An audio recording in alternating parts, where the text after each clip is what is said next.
Good morning. Thank you for coming. This is going to be a great session. I'm Lenore Wilkes. I'm the 2025 president for North San Diego County of Realtors, and it's my privilege to welcome you to today's event.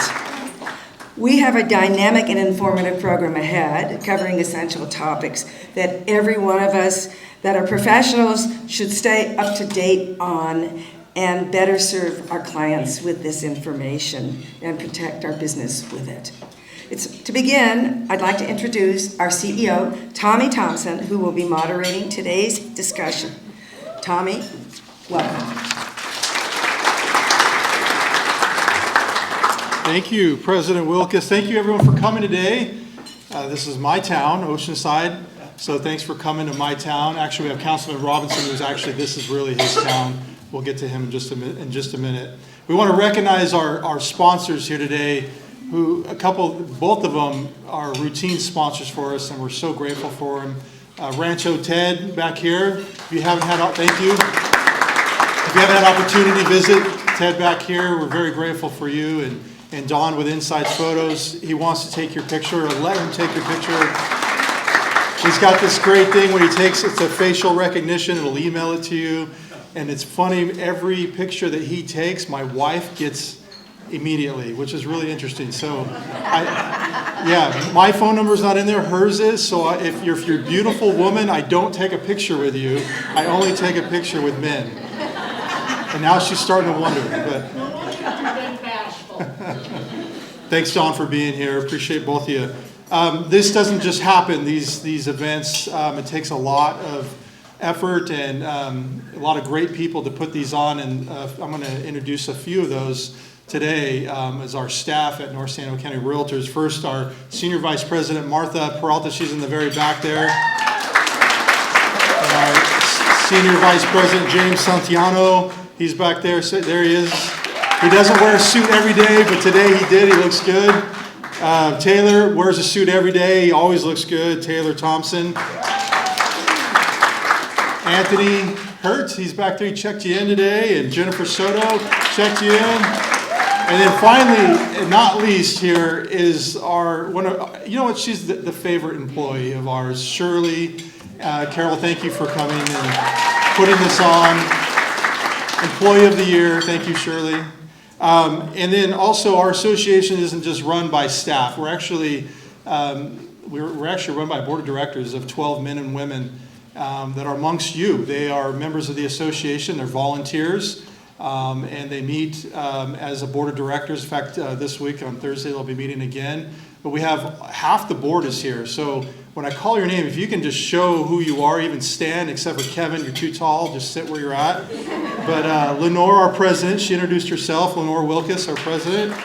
Our incoming president, Kevin Williamson, you can stand, Kevin. Okay, she'll just wave. And let's see, Lisa Four is here. Lisa's also executive committee member at CAR. So if you got a problem with CAR, we got the representative here. Pete Boulain, our past president, our immediate past president. Virginia Gessing, I saw you. Virginia's back here. And I saw AJ walk in. AJ Maloney, our newest board member. Did I miss any other board members? I was trying to catch you when you walked in. Great. Thank you for being here. They're great people. They've spent a lot of time running the association. And then finally, our esteemed guest we have here today is Councilman Rick Robinson. And as he comes up, I just want to share a quick story about Councilman Robinson. About I told you, 6 or 7 years ago, I was upset about homelessness in the city of Oceanside as a resident. And at the time, Rick was the fire chief in Oceanside. And I was calling and screaming because a homeless encampment had just, opened up next to my house. And I was really upset, so I called, and they were really nice. But the fire chief ended up giving me a call on my personal cell phone, I was like, wow, the fire chief called me. Because I was complaining that these guys are going to cause a fire by my house. So I was always a fan of Rick Robinson. When he chose to run for council, Taylor recommended him to our LGR committee, and we endorsed Councilman Robinson, and he won. And we're so grateful to have you, Councilman Robinson, to be a councilman in District 2, and I'm personally, as a resident of Oceanside, grateful for you, and the fact you had so many years of service as our fire chief is a big deal. So we'd like to have you say a couple words. Thanks. Thank you. Good afternoon. Thank you very much. I understand it's your first time holding your event here in Oceanside, so welcome. It's a great place. I'm glad you're all here because the general manager looked in and I gave him thumbs up, so he knows that means I get credit for you all being here on my bill, but I'm not paying it. I'm really glad to be here because I have to thank our realtors, because it's a realtor that brought my wife and myself and our family here to Oceanside. But with that, I do just welcome you and thank you for all you do. Appreciate it. I do have to run out. I have council tonight. If you got 2 hours you want to spend talking about cannabis, show up around 5:30. We'll be there. I'm sure we'll be there late. And love to see you there. But thanks. If you ever need anything, you know where to find me. Thank you.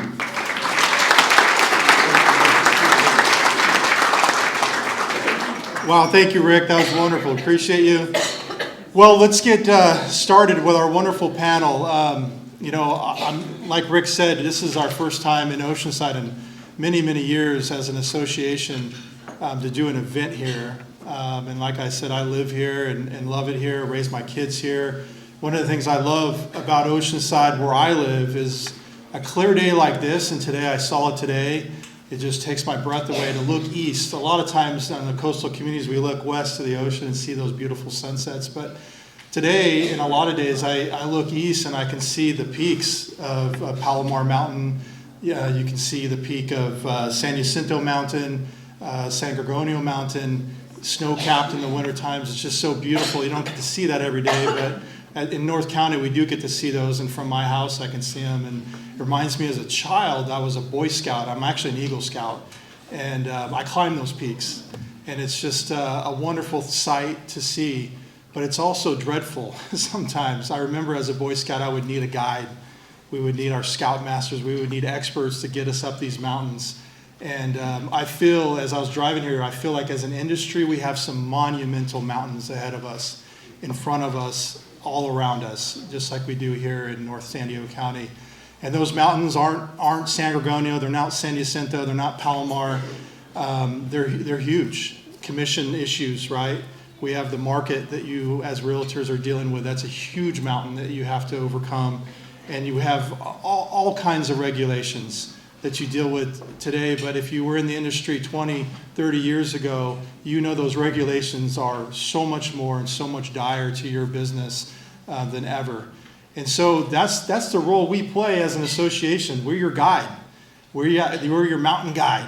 And you can call and you can talk to Martha. You can call and you can talk to any number of our staff.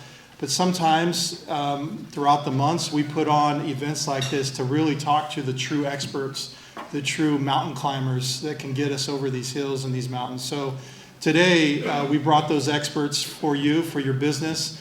You know, this profession isn't so much about transactions as it's about trust. And you and your clients have that bond and that trust. And I commend you for being here today to listen to the experts so that you can trustworthy say that you know the issues and understand how to guide them through, because you are guides in your own right. So first we have, look, you're going to not hear much of me anymore. We're not going to do a traditional panel because each speaker is going to give you a presentation of about 20 minutes. And I'll move through each presenter and introduce them as they come. First, our first speaker is, and their bios are in here. I'm not going to read their bios. They're wonderful people, and just trust me, they're awesome. And you can read about it right here. But Veronica Kilpatrick is with the Department of Real Estate. She actually runs the San Diego region and probably beyond. And so she's going to talk about DRE, and then we'll get to that point of our program. Veronica?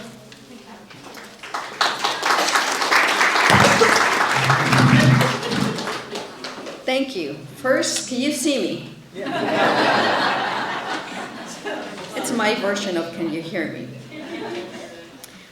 Good morning, and thank you for inviting the Department of Real Estate to participate in this event. We love seeing our members. My name is Veronica Kilpatrick. I'm the district manager for the San Diego District Office.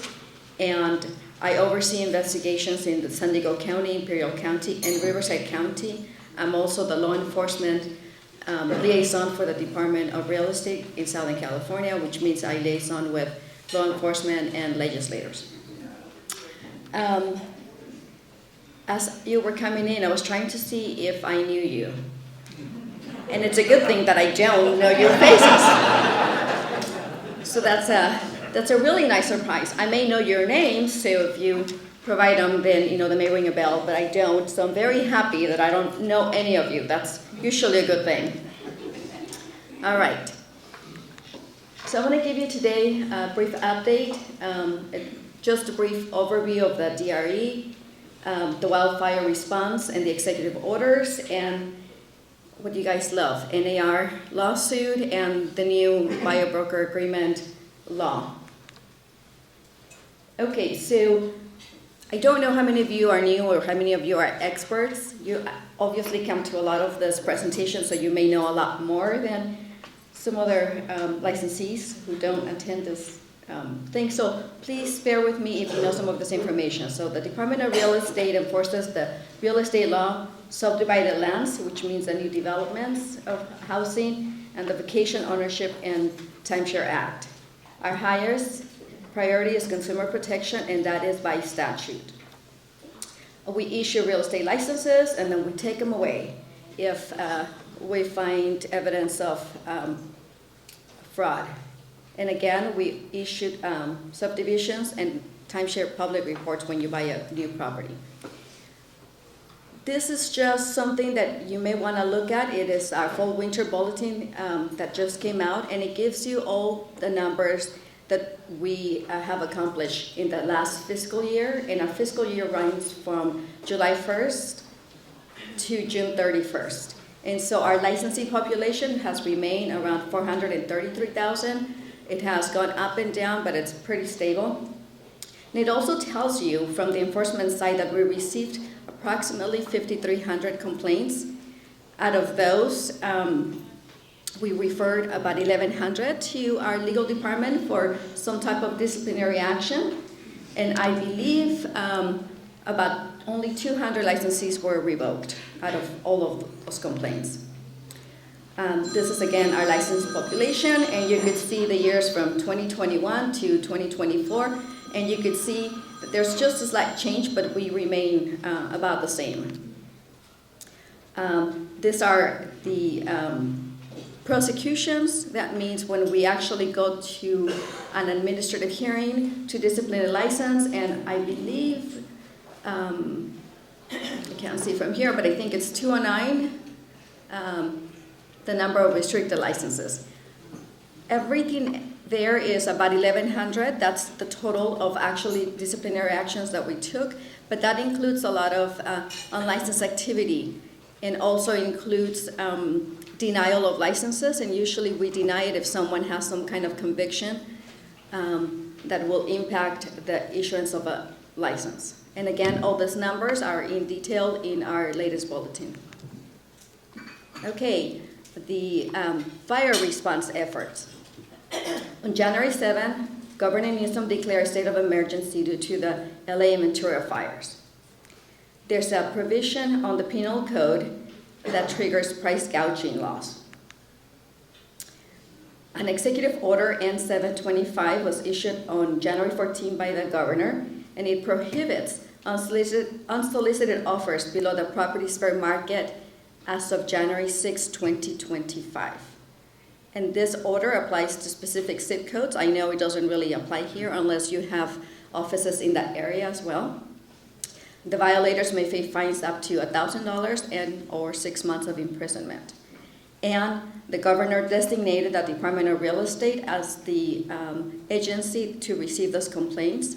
When we receive them, we look to see if there's any type of regulatory violation that we need to discipline the license. But if not, we usually send them to the Attorney General for prosecution.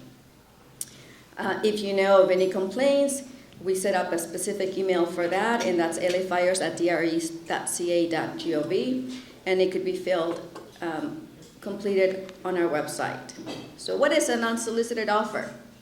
It's an offer made to the seller that's not seeking a buyer and may include properties that have been listed or that are not listed or advertised for sale. And those offers may come via text, mail, phone, or the mail. And the price is an offer that seems to be lower than what the property was worth before the fires. And I know that we've gotten a lot of inquiries that say, well, there's no building anymore. Can we make the offer just based on the land? And the answer is no. The way this executive order is worded is that it has to be no lower than the price that was in effect the day before the fire started, even if there's no property on it anymore. What is price gouging? Well, that's when businesses and companies raise the prices to unfair levels. It is a criminal offense, and this law is intended to protect victims of disasters from being harmed. And that anti-price gouging law was triggered as soon as an emergency was declared by the governor. And it does not only apply to goods and services, but it also applies to rental housing, which that's why we're bringing it up, and includes hotels, motels, and other things. And it's good until, I believe, the first week of March. I don't remember the exact date. But again, the department is investigating complaints, and on this one, we are getting hundreds of complaints. I believe we've sent 2 to the Attorney General for prosecution. I believe at least 2 of them were on the news. There's over 900 complaints right now by the LA County on price gouging on rentals. I'm not counting everything else.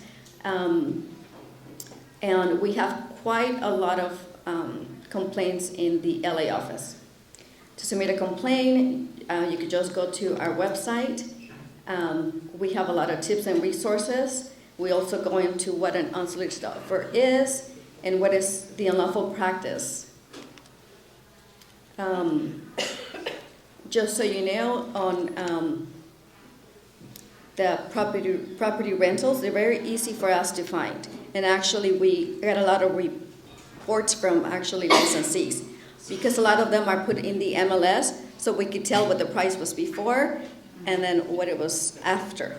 A lot of them were changed back within days after they figured out we were calling, but a lot of them have not. And we not only look in the MLS, but we're also looking at individual websites where this price gouging is occurring. I know a lot of them were saying there is a price war. You know, there's one property and 10 people want to rent it, and so they wanted to justify it that way, but it does not matter. So please don't do it. Okay, so let me go back to this. This is where I'm going to speak a little about the lawsuits and settlement, and I know you guys are very familiar, but I just want to go in order so that way we know how we got to where we are. First, I'm not an attorney. This is just informational purposes, so what I say here, it's not legal advice. So we first started with some kind of antitrust laws by the Department of Justice, and as you can see by the dates, first there was a lawsuit, then there was a settlement, then there was a not settlement, they tried to get out, and then in 2023 they expanded the initial investigation, and it all had to do with violations of the Sherman Antitrust Act. The message from the United States Department of Justice has been that they want to decouple the compensation from the listing process to the buyer's agents. Then, you know, there was all the class action lawsuits, and we know that there's over 20, and there's some that are from the seller side, some from the agent side, some from other licensees. And of course, there was the big Sitzer-Burnett case, which is what led to the current NAR settlement. And some of the defendants were, you know, NAR, the MLSs, the local and state associations, and some very large brokerages. By the numbers, so who's affected? Well, there's about 54 state associations, about 1,400 local associations of realtors, and about 1.5 million members of realtors. MLSs, about 600 across the country, 50 in California, 48 are managed by local associations, and 2 are managed by private realtors.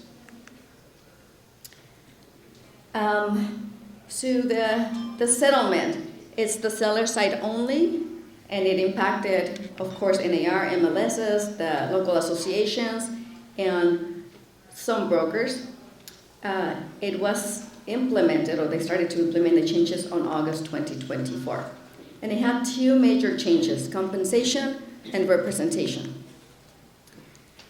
Before the lawsuit, it was the sellers, the listing agent, who determined what the commission to the buyer's agents would be. The compensation for the buyer's broker was determined without involving the buyer or the buyer's broker. After the lawsuit, that changed, and now the buyer's brokers need to negotiate the compensation directly with the buyers. And they started to use the buyer-broker representation agreements per the agreement as of August 2024. So then comes AB 2992, and that's effective January 1st of this year.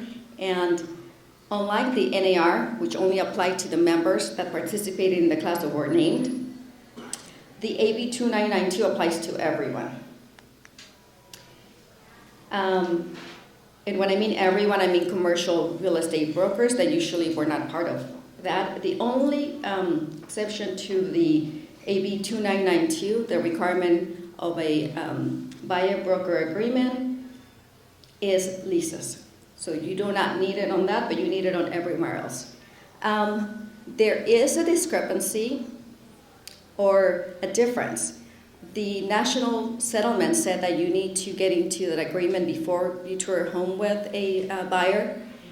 AB 2992, the wording says is as soon as practicable, but not before you write the offer. Which means that you may be in compliance with AB 2992, but you may not be in compliance with the NAR settlement. But please be aware that the department does not enforce the settlement. We enforce the AB 2992. We do understand that there's some differences, and for that reason, we are trying to clarify some of the timing and see if it works better. And we have a regulation that is going to be coming soon. We already have a draft, and I think they're working on it.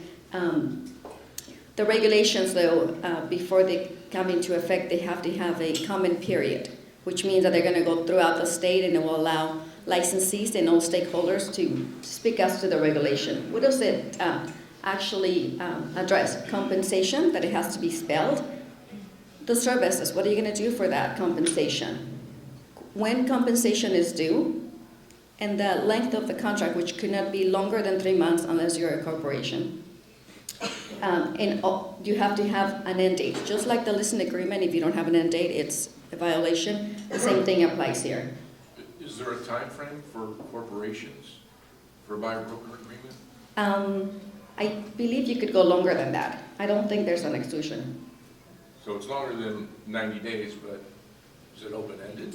Well, you know, the belief is that a corporation is very savvy, unlike a consumer, so the law was written to protect the consumer. And of course, the buyers will need to negotiate their compensation directly with the buyers. Did I go back? There we go. So we understand there's going to be impacts to how the industry works. After the buyer and broker's compensation agreement has been signed, you know, the buyer still has options, and I think that's the reason why they wanted the buyer compensation agreement, because they could request that the seller pay their commission, they could proceed without an agent, they could pursue dual agency, or they could just walk away from a property if they cannot afford it, or they just pay their broker directly. We do know that this may impact the industry in that less experienced agents may end up representing more buyers because the compensation will not be assured like on the listing side. And so when the new licensees are the only ones doing this, they're the ones that are apt to make more mistakes because they're not so knowledgeable. So maybe some negligence. And I know it also impacts how you host open houses. I know in the past, the department has said that a best practice is not to let another broker hold your open houses. For agency reasons, I think nowadays it's the listing agent who should be holding the listing house because they're representing the seller. So when you have someone coming in, you're representing the seller. If you don't have a listing agreement, if you're not the agent with a listing agreement, who are you representing when you're there? Who's speaking for the seller? So just really pay attention to your agency. And again, this prospective buyers during the open houses, I know there's going to be a lot of changes. Again, there's a difference between AB 2992 and the NAR settlement, and just really pay attention. And so the ways to avoid disciplinary action is just pay attention to your fiduciary duties. You always place the interest of your client above your own first, and be aware, disclose the type of agency that you will have. Disclose the commission. Make sure that the buyer understands what they're getting themselves into and what their options are. I know that part of what we're seeing and we're expecting is the advance fees to be used. That means that someone may say, okay, or $1,000 to write your contract. You could do that as long as you have an advance fee contract that you have submitted to the department for review, and you have a trust account.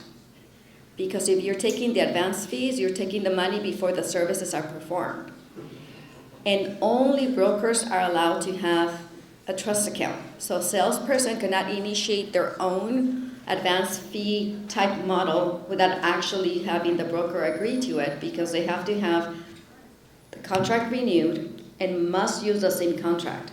I know that when we had the advance fees for loan modifications, they would submit something to the department, and then they figure out there were some errors and they would correct it, but they would never submit the correction up to the department. So if you're using a contract that's different in any way from the one you submitted to the department, that's considered an advance fee violation. But most importantly is a trust account. If you're going to collect fees before you complete the service, you must have a trust account.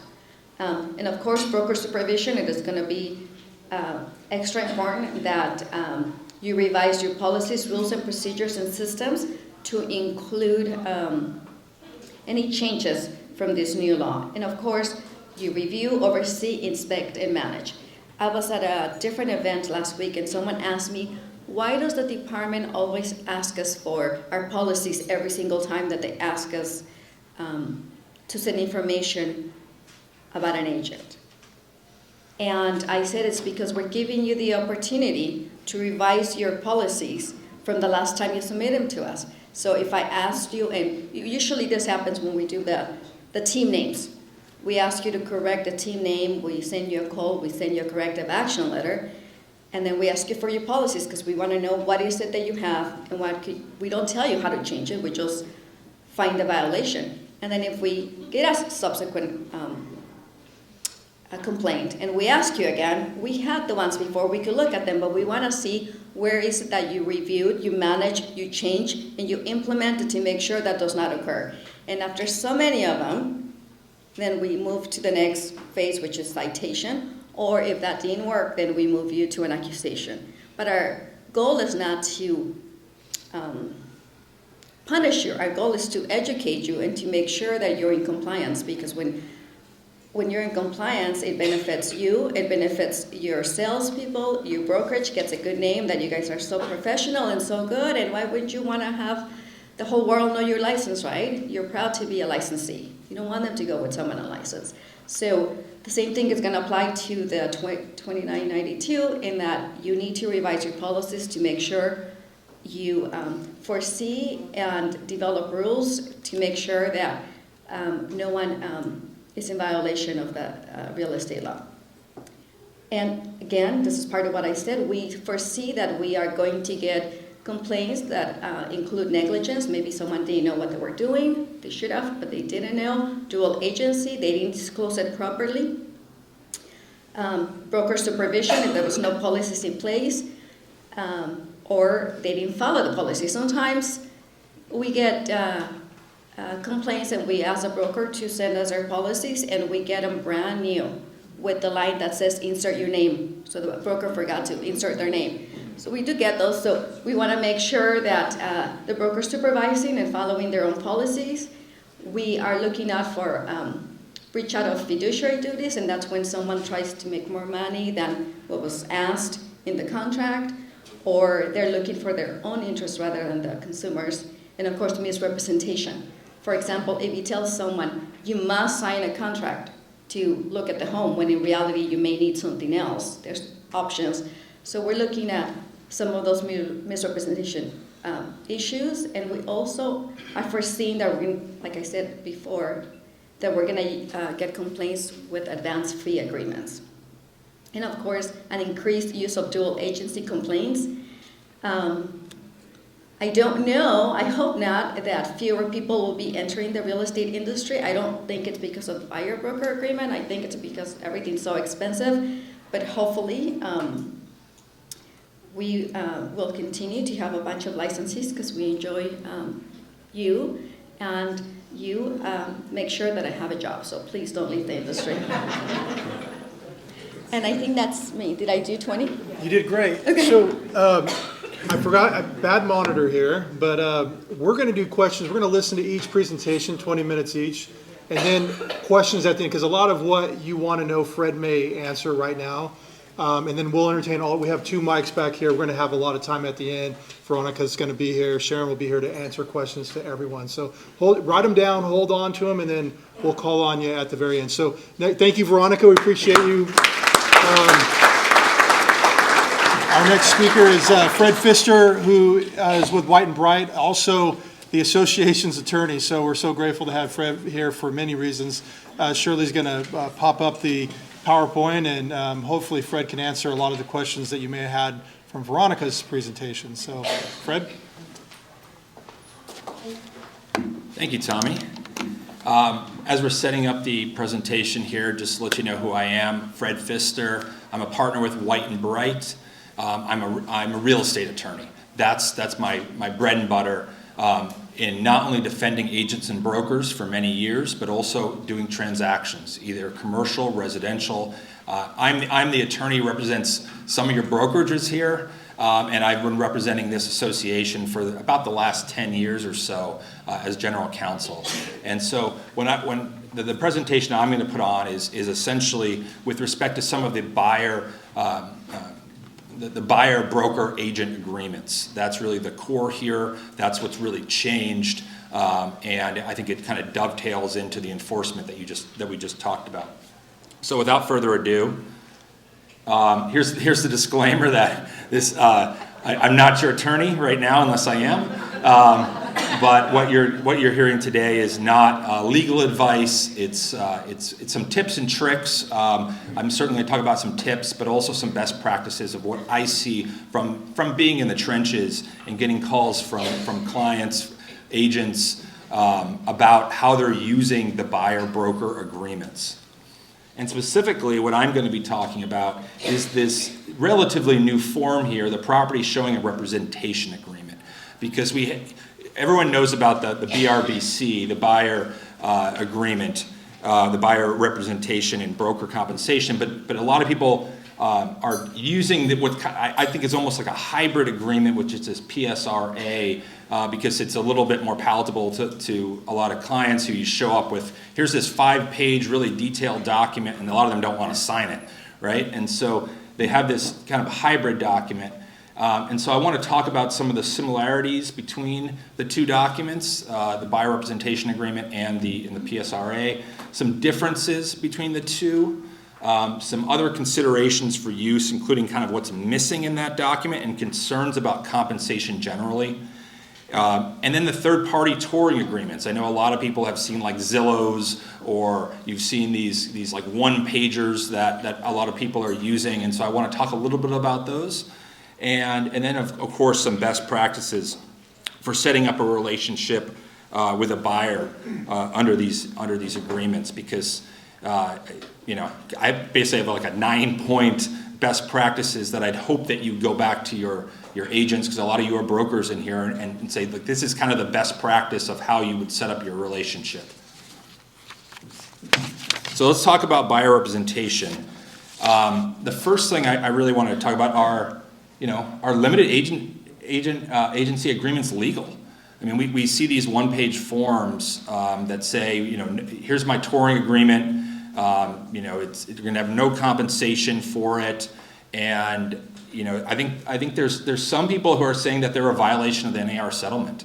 I mean, you'll definitely see some commentators that talk about that, and I'm not necessarily going to take a position on it, but I mean, one of the violations you might see is they're advertising their services for free. They're saying, I'm going to tour this property. I'm going to start representing you for free, and it's to me it's, are you representing them or are you not, right? Are you just touring the property or are you actually representing them? Because I think a lot of people are starting to represent them and starting an agency relationship, even though they're saying it's just touring services. So, in addition, a lot of those, they say that there is no compensation for the services. So there's no agreed compensation. Is that a violation of the NAR settlement? I'll leave that to you to decide. And I also see people are not giving agency disclosures, and I'll talk a little bit about that as I get into the presentation here. But they're giving this one-page form. They're not giving agency disclosures at the same time, and is that a violation as well? And so again, some say it's not, but it's not really known what's ultimately going to be true here. I'm not going to take a position on it, but I think you will see a shakeout in either people filing lawsuits about it or just having disputes with, I thought you were doing this for free, and you kind of, the slippery slope of starting to do more and more for them under a touring agreement. But I recognize there is a proliferation of forms by third-party brokerages, and the question, of course, to me is, do those comply with the NAR settlement, and do they apply, or are they in compliance with AB 2992? Because of the touring services, I mean, if you read some of those agreements, it's extremely vague what you're actually going to be doing for them. It's not clear what when the compensation is due, if there is any compensation, and they, a lot of them say, well, we're going to sign a subsequent agreement. Well, when? Right? Is it going to be with the offer? Is it going to be right after the offer? And I see, again, the slippery slope of you starting to do more and more for them without having a buyer representation agreement or even the PSRA.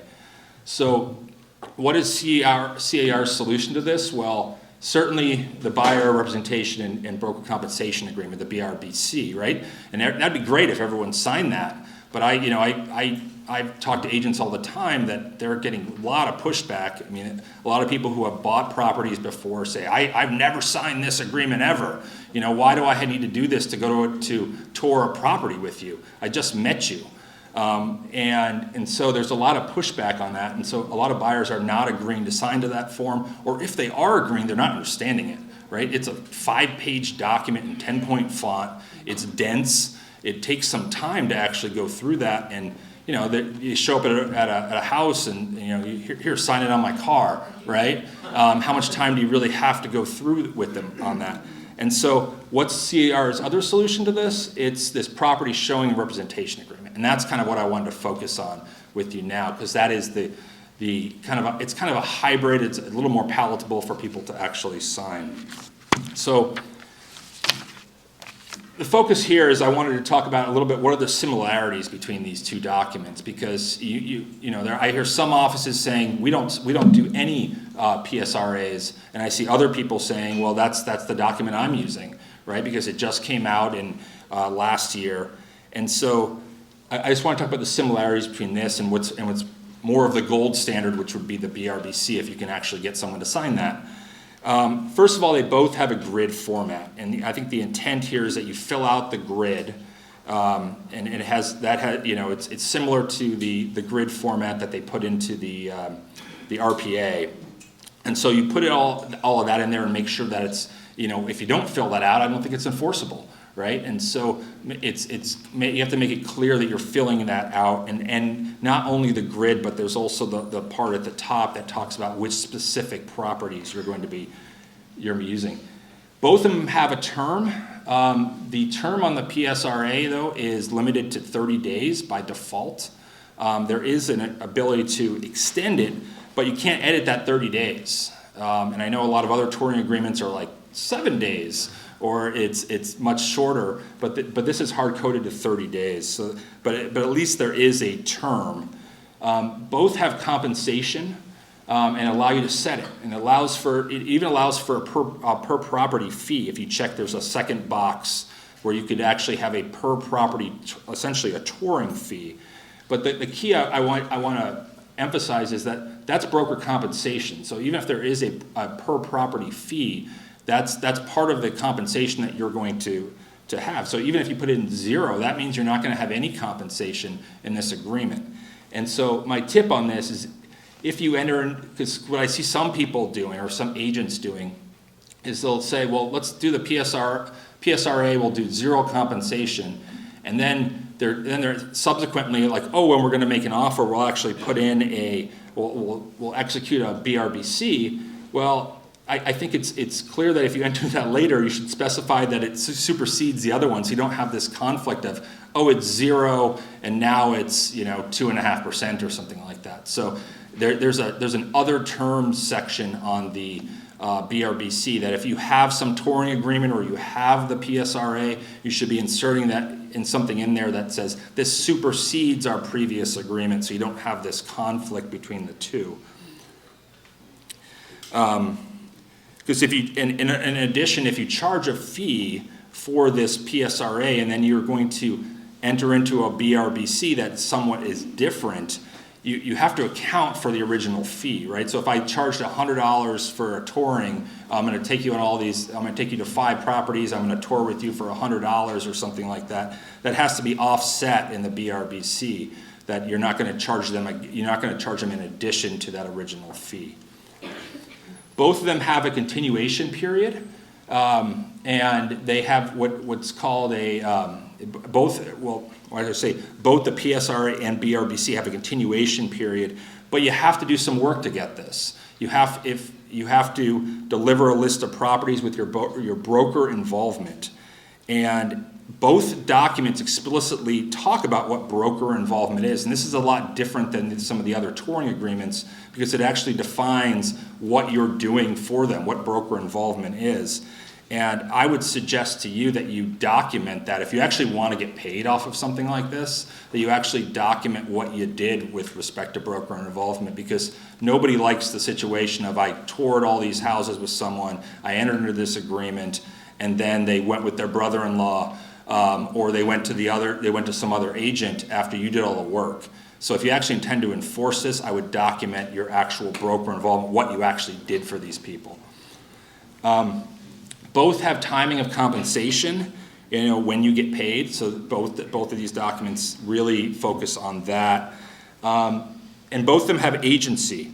They actually discuss the AD, the agency disclosure is coupled with both of them in zip forms. Although the PSRA says that to provide it as soon as practicable, right? Where, I interviewed some people for this presentation because I want to hear what they're doing in the field, and what I hear from them is they're not given the AD when they sign these agreements. They're not providing it necessarily. They're signing it again on the back of a car, and I think that can lead to some major violation. Particularly, from what we just heard from the statute and from common law, that if you don't give that agency disclosure, you don't explain agency, you could be in a world of hurt later on. And both of them have authorizations and obligations of the buyer broker, but it's more comprehensive in the BRBC. So I just want you to be clear on that it almost seems like the PSRA has a limited scope. They're trying to limit what you're actually doing. And again, I think this is a slippery slope if you're relying specifically on the PSRA, because it looks like, I only have to do a visual inspection of the property is generally what it says, where the BRBC is a lot more comprehensive as to what services you will provide. And I think you might be on the slippery slope of, okay, am I actually providing more services than this document says? let's talk about what's different between these documents. Well, certainly we talked about the term, the 30 days only, although there is a continuation period. And the question is, okay, what would be reasonable on a continuation period? I think if you have 30 days, that's a reasonable continuation period. But again, if you do a continuation period, you also want to make sure that you're providing them you're making sure that they know that continuation period, and you're actually performing services during that continuation period. Exclusivity is what's different too. So the PSAR by default is a non-exclusive document, which in the BRBC there is you can have exclusivity, and of course that's what you like, right? You normally want to be the exclusive agent. You don't want to have to constantly think looking over your shoulder. But I bring up this issue of procuring cause because if you are in a non-exclusive, if you're entering a non-exclusive relationship, you certainly want to document your procuring cause in the event that you have to actually enforce this document. Cancellation by any party or at any time by either party. So this is slightly different than the BRBC because BRBC has by default it has you can change it, but it has essentially a cancellation time frame. But because this is non-exclusive, they essentially can cancel at either time unless you specify that no, you can't. But by default, you're going to see they can just cancel any time, and that obviously leads to an issue of if you're canceling, you have to make sure you document to them and provide them, hey, these are the properties that I showed you. These are the properties that were covered, so that if they do cancel with you and then they go to their brother-in-law and buy that same house, you could enforce this theoretically if you didn't put in 0 for your compensation. It's also, what's different is this is intended for a limited number of properties. This is not intended for what the BRBC is, what I see most people doing, which is put in San Diego County and Riverside, or San Marcos and Oceanside. This is supposed to be intended for specific properties, and if you look at the top of the PSRA, you actually see it has specific properties. There is a checkbox for additional properties, and you can add in additional properties, but my tip on this is if you do add additional properties, that you have this signed and dated, and that this is not continuously updated. So what I wouldn't want you to see, or what I wouldn't want to see is you sign one of these and then you're constantly updating it because what's the issue with that? Well, what the issue is that it's a very limited time frame, right? So if you're constantly updating this document, it shouldn't be a living document. You should be signing a new PSRA, and it really is intended for single use only. And it should not include counties or cities. The document's intended for specific properties. If you want to do counties, cities, and you want to have more representation, enter into the BRBC. The other buyer, what's missing in this document? Well, some other buyer forms are not referenced. I know I have 2 typos on here. There is no PIP form, it's a BIP. But that just shows you that sometimes we all make mistakes when someone drafts us. But these forms are missing from the document. These documents are referenced in the BRBC, and these are this is the buyer financial and personal information form, the buyer identification of personal preferences, and the buyer material issues for a specific property. What I hear from the field is people aren't using these forms. And that's okay, but this is, I think the gold standard would be to set up your relationship to actually use these forms. But they're not in the PSRA. They're not linked. They're not even referenced where they are in the other document. And so that kind of shows you that they intended this scope to be more limited, but those are great forms to really understand your client, and I would encourage you to use them, but I understand that people are not. Broker representation, I touched on this a little bit, that it's a little bit more limited in the PSRA, but it's really, I question again, Are your services really limited if you start on the slippery slope of providing more and more information for them? Because once they tour that house and they really like it, and they tend to want to make an offer, right? And if you're at that point, I really would encourage you to get that BRBC signed. The agency disclosures not being provided by agents. I already touched on this a little bit, but this is, I think this is a real problem that people aren't providing that document. I know it's coupled with the document, or at least the AD form is coupled with the PSRA, but the possible representation of multiple buyers and sellers isn't.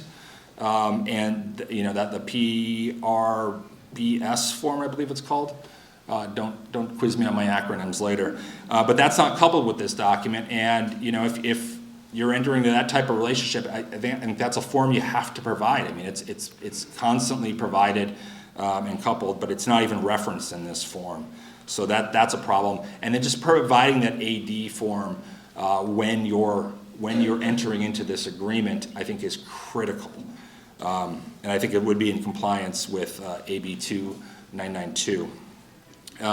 Because if it's not provided, do you have potential liability? Well, again, my reading of that document, it would. So let's talk about touring agreements. Obviously, a proliferation of these, and they're obviously one-page documents that often say that the tour is free. Does this create agency? I think it does. And I think you're in a very gray area if you think that just walking into and providing touring services on a very limited scope isn't a potential violation. But I'm not going to take a position on that. But in my opinion, it requires you to do a lot more and get that BRBC signed very quickly. So my tip on this is if you use them, make sure to provide disclosures and make sure to have your BRBC in place before an offer. Do not violate that. I think that puts your agents in a terrible position. So I'm gonna hit this topic fairly quick because I know that I'm gonna run out of time here. Disclose the BRB to the seller. This is a question that's come up a lot, is because of the recent change of the RPA that says you don't have to provide the BRBC to the seller. CAR says no, you don't have to provide that document with your offer, but a lot of attorneys are saying yes, that they think that you really should, and I think the issue really comes down to is trying to avoid claims, right? And because it's essentially relying upon you and the buyer to not lie, right? That you can say, well, I have a BRBC that has 2.5% compensation, and they say, well, we're offering, that's not what we're offering. And so what is going to end up happening here? Well, you're going to get claims against the seller for breach of, claims against the seller's broker for breach of fiduciary duty.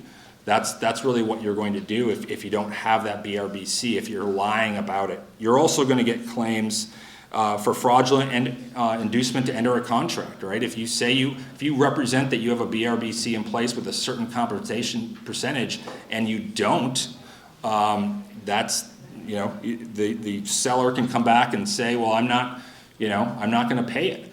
That's that you fraudulently induced me. And you're certainly going to get claims for breach of fiduciary duty and negligence from the buyer broker for creating, mistrust, right? The minute the seller or the seller's agent finds out about this, I can see claims that are coming in like that, and there's a lot of distrust on that. And so my tip on this would be to make it a company policy to provide the BRBC with the offer. If not the actual document, and certainly the compensation portion of the document. Even though I know it's not necessarily required, it's just a really good practice in the industry. Because what they want you to do is they just want you to affirmatively represent that there is a written representation agreement with an amount no less than what the seller is offering. But what if they're lying, right? Yeah, and the remedy is they don't get paid, but they don't necessarily find that out till later. And I think that's a real gray area right now, and there's a lot of attorneys who are saying provide the BRBC with the offer. I'll hit these best practices really quick. And this is kind of the steps that I see. And again, this presentation, you can get a copy of this. But this is what I would see as the best practice for your agents, kind of a 9-step process. First, ask if they're working with another agent. If they are, ask to see the agreement, because a lot of them will say, well, I don't have an agreement anymore, or the agreement's expired. Well, I'd really want to see it to make sure, because a lot of times I think they're lying. Second, deliver the agency forms. I mean, this should be done from the inception of your representation, even before you're signing an agreement. Provide those disclosure forms. Third is interview your buyer to figure out their needs. This could be providing them those forms, that BIT form, but interviewing them, making sure you know what they actually want. The fourth is explain what you're going to provide. This isn't just a rattling of tasks, right? This is what I offer. This is what I'm going to do for you. And then fifth is explain the transaction process. Show them the forms that are coming. Talk about timelines and deadlines, because what I see a lot is it's a huge source of claims when people miss deadlines, and they constantly blame their agent, saying that the agent was in Cabo, they didn't tell me I had this due then. They constantly complain that there wasn't good communication between with their agent about what the actual deadlines were in the transaction. 6 is referrals and other qualified professionals. That could be a CPA, that could be an attorney. Real estate's complicated. You really need those people. 7th, discuss compensation before touring the property. I think that's an important.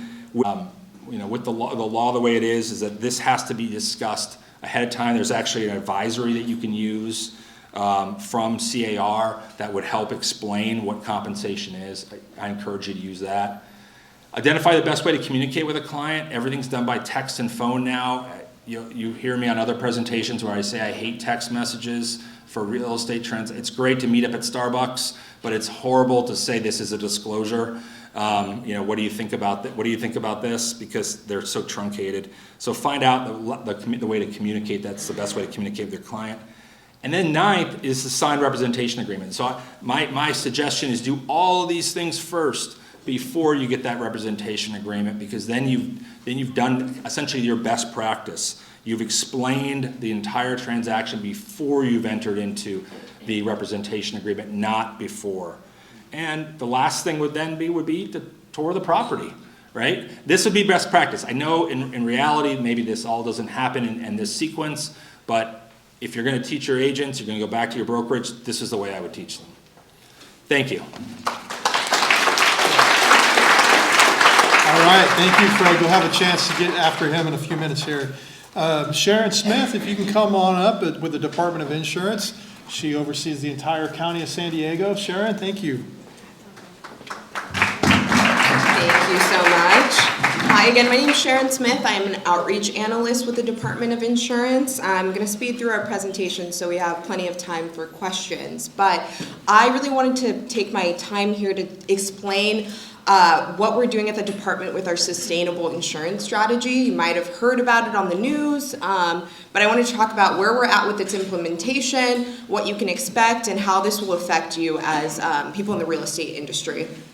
So I think before we dive into the actual specifics of the regulations, it's important to note how we got here. So we've seen the headlines of insurance companies leaving the state.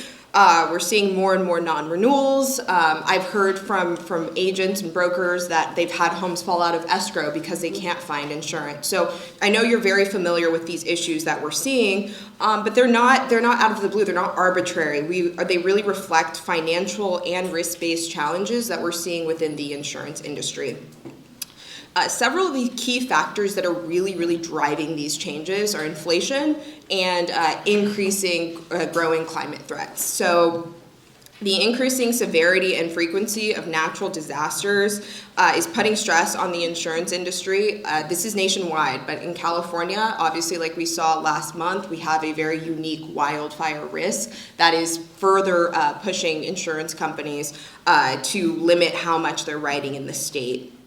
The cost of rebuilding homes and businesses has surged. There's still high labor costs and labor shortages. There's supply chain disruptions. All of those things add more and more stress to the insurance market.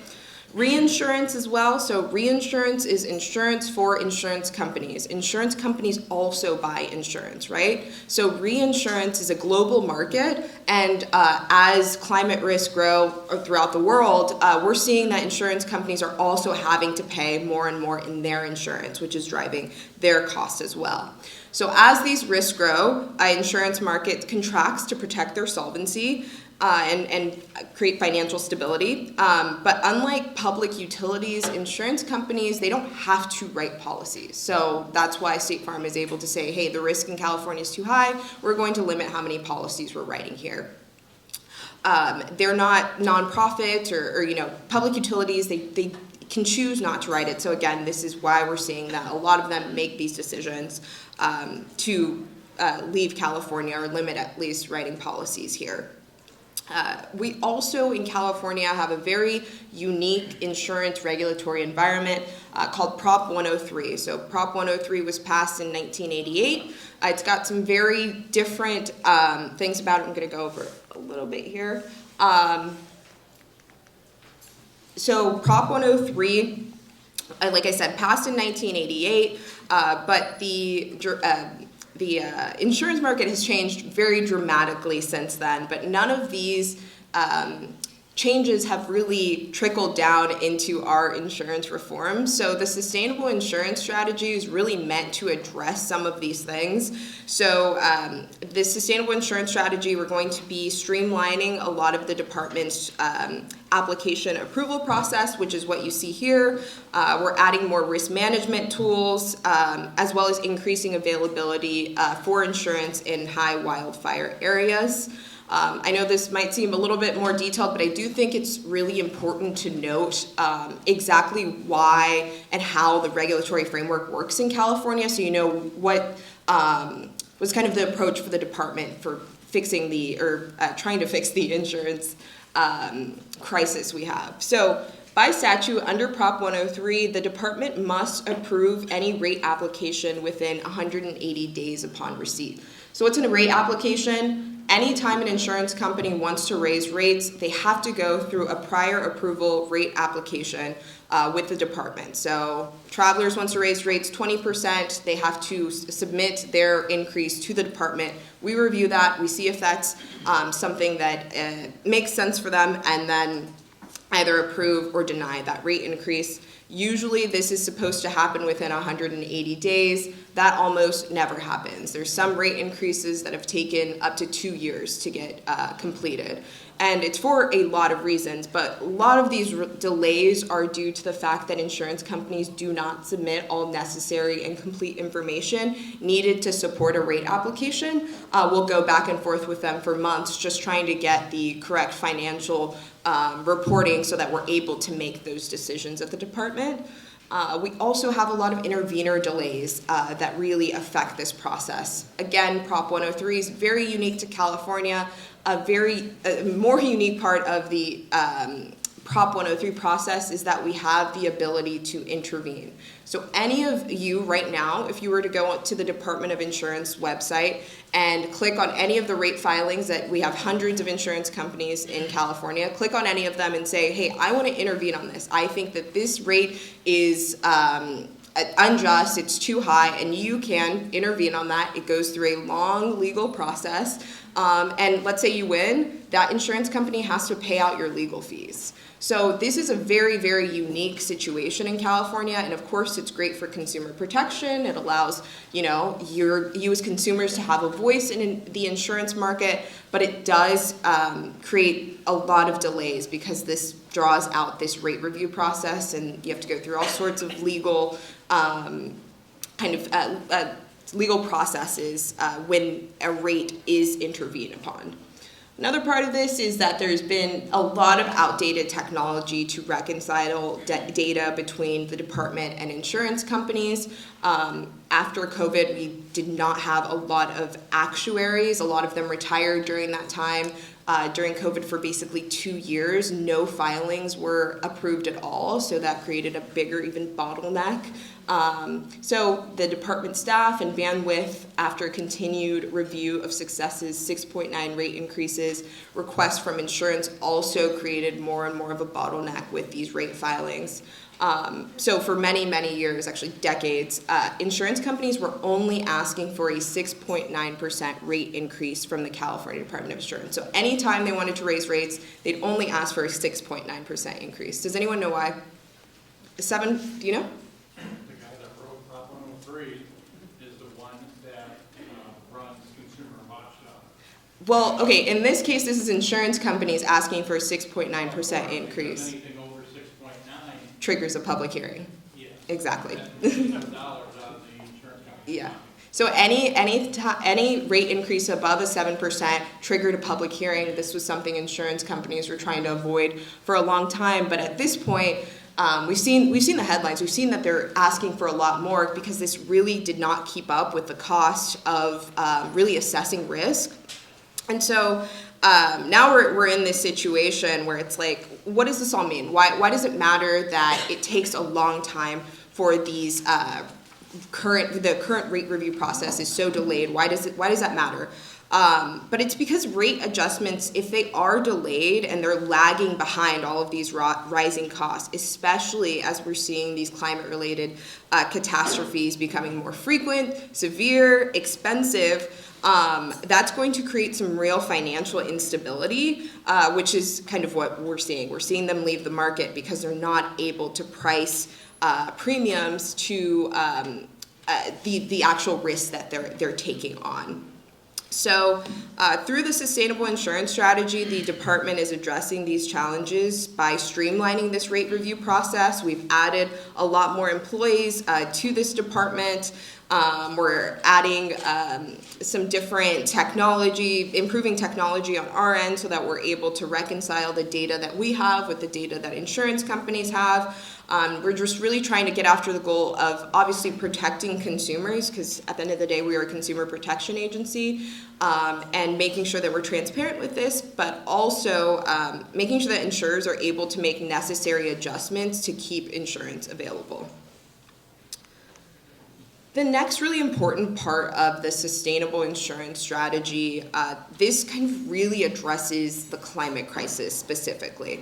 So up until last month, insurance companies had to set rates based on historical losses. So it was a really outdated approach, but it kind of brought up two separate issues. First, past losses are not going to accurately reflect all of the risk that's currently undertaken and how much more risk insurers are facing today as climate change is driving more frequent and severe disasters. So it's not assessing risk properly. Second, this method also failed to recognize any sort of community or individual mitigation efforts that homeowners and communities in California are investing to prioritize wildfire safety. So all this home hardening, all of those things, they're modeled in the discounts, but it's not really reflected in broader premiums or availability. So the solution that a lot of insurance companies have said is allow us to use catastrophe modeling. So these are forward-looking models that are going to prioritize wildfire safety, mitigation, and transparency. It's going to take in all of this data and allow insurance companies to set accurate rates based on the risk of those individual homes and the communities, the community in general. So we're not reinventing the wheel. Every other state uses catastrophe modeling almost, except for California. So we're really getting on to the national standard, and this should allow insurance companies to be able to assess risk more appropriately. And so we've already developed a process to incorporate these catastrophe models into the actuarial filings that each insurance company gives us.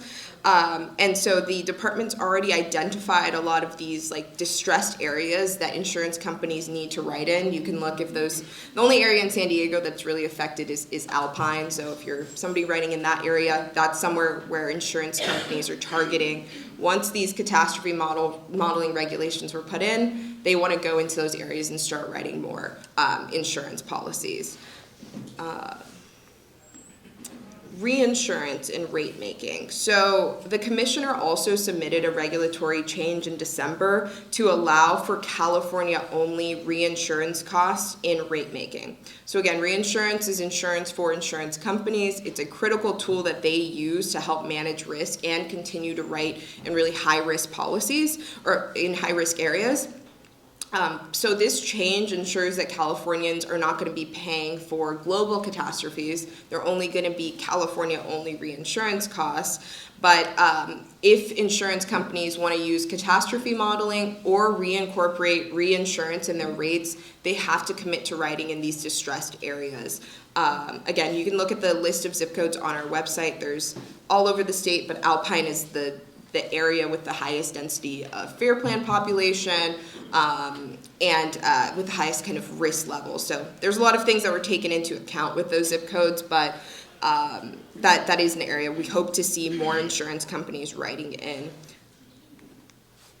We're also looking at making changes in the FAIR Plan. So the FAIR Plan you've probably heard of before.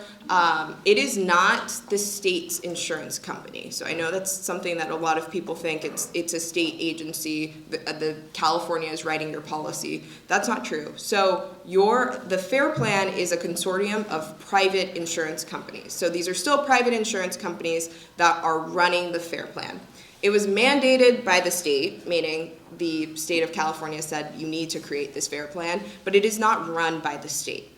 So we are making some changes to make sure that the FAIR Plan is modernized and adding more coverage. So now there's a $20 million commercial coverage for structures. So every structure up to $100 million can be covered through these changes with the FAIR Plan. Used to be 20 million total before, so now it's at 100 million, and this really closed some of those gaps for larger HOAs, infill developments, housing developers, larger businesses. So that was the reason why we've added, because there was a huge insurance gap with some of those HOAs. They weren't able to find enough coverage. We've also added necessary solvency protections for the FAIR Plan and participating admitted insurers, as well as increased public reporting, accountability, transparency. A lot of these things you could see on our website. So what are the benefits of the sustainable insurance strategy? What are we hoping to see now that these regulations have been put in place? So insurance companies must commit to writing policies in high wildfire areas. This is not something that they're legally required to do today. But again, if they want to use reinsurance, if they want to use catastrophe modeling, this is something they will have to commit to doing. New regulations also create pathways for more of a commitment to write for large companies, for small, for mid-sized companies, for more insurance companies coming to the California market. The goal of this is really achieving insurance availability for consumers. So we want to decrease the amount of people on this really high-risk FAIR Plan policy and have them go back to the admitted insurance market where they're able to have a full HO3 policy, not a limited policy like the FAIR Plan only covers fire. It's not a liability policy, doesn't cover anything else. We want consumers back on the admitted market. So what's next for the sustainable insurance strategy? Right now, these catastrophe models, so these forward-looking models are currently being reviewed. Verisk and Moody's are being reviewed right now, and they're going to be expected, more are expected to be reviewed in the next coming months. Once we review these catastrophe models, insurance companies are going to be able to submit new rate applications. So back to that rate review process we were talking about earlier, they're not going to immediately be able to use catastrophe modeling and reinsurance. They have to submit a new rate filing, tell us what catastrophe model is being used, make sure it's one that's already been approved by our department, and then at that point is when we're going to start to see changes in the premiums. That's why it says insurance company expected to have new policies available by mid-2025. It's going to take several months until we see these rate filings come in, be approved, and all of that. We're still going to have to go through the same regulatory Prop 103 framework that we have to, which includes public participation, transparency. All those things are still in place, but insurance companies are going to be able to use CAT modeling, reinsurance. So I added this here just if you wanted more information. At our department, we send out a lot of things that's related to insurance, not just homeowners, but fraud, just regular insurance essentials information. So there's a QR code there. You'll have it on the slide deck that's sent to you. And this I'm putting up for our hotline. So if you have specific issues with insurance, let's say agent isn't getting back to you, Fair Plan still hasn't gotten a quote for you, all of those things are things we want to hear about. We're not able to address these problems unless people are calling our hotline and letting us know. So it's 800-927-HELP. And then I think we're going to open up the floor to questions.